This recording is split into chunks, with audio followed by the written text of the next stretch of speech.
What is going on, Panther Lair? We are back talking about the Pittsburgh Panthers' victory over the Stanford Cardinal this past Saturday night on ESPN2. Now, I want to talk about the defensive adjustments that Pitt made against Maxime Renaud. Otherwise, they may not have emerged victorious. Now, this is the last video in this likes and dislikes breakdown that kind of turned out to be a flowing series, so please obviously let me know in the comments if this is something you enjoy. I think this is one of the more technical videos in likes and dislikes that we've done in a long time, so pretty happy about that. So want to jump into this because I do think there's a reason why Pitt was able to limit Renaud in like the back half of the first half, pretty much the entire second half, both in terms of his offensive output in points and also keeping him off the defensive glass. He did not record a defensive rebound in the second half, and I think a large part of that is what we just talked about. Pitt kept finding ways to pull him further away from the basket. But let's jump into some defensive adjustments here. Now, I think Pitt was able and willing to live with some amount of outside shots, so long as that they were contested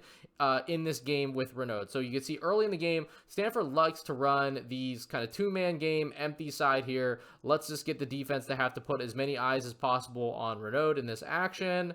And so you see here, he pretty much catches this right at like this pinch post area here. And Pitt doesn't send any additional defenders here. They're just going to play this straight up. Hey, if you want to take a contested jumper over Corin, go for it.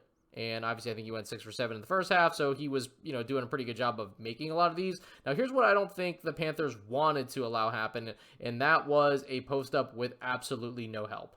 So he just takes, 1, 2, dribbles, collects, and again, no help. So one of the adjustments they made here in the first half, like I said, the back half of the first half, is anytime that Renaud caught the ball here away from the basket out of the paint. So the big thing was to force him to do this. What they're going to do is they're going to double with the guy one pass away. So that's going to be Ish Leggett. Now, Jalen Lowe is going to have to account for that one pass away, so he's going to step up, take Leggett's guy, and Jorge here is going to try to split because Guillermo is still going to load up in the paint in case Renaud tries to drive somewhere and score in the paint. So that's essentially what the defensive strategy is, and it worked extremely well. Because after they started doing this, I'm pretty sure Renaud did not score again. I think his only basket in the second half that was a three-pointer was when Pitt sent two guys to the ball off a ball screen, and he flared out and hit a three pretty much right in this area here. So you'll see here, this is the second half. So same strategy. This is out of baseline, out of bounds. Renaud gets the ball here. Corin doing a good job not allowing him to drive it. So Austin's going to sneak up. He is going to double. Jalen Lowe is going to kind of follow that. He's going to try to put himself in position to take away that one pass away. Now, there's a little bit more movement here, but the key is Guillermo is going to stay in this paint to like lock this down, not allow Renaud to have any type of comfort thinking there's nobody here to protect the paint. And then Leggett's going to do his best job to try to recover here. And ideally, he's just going to kind of split on the backside. That's probably what it's going to look like. But you see this ends up being a throwaway.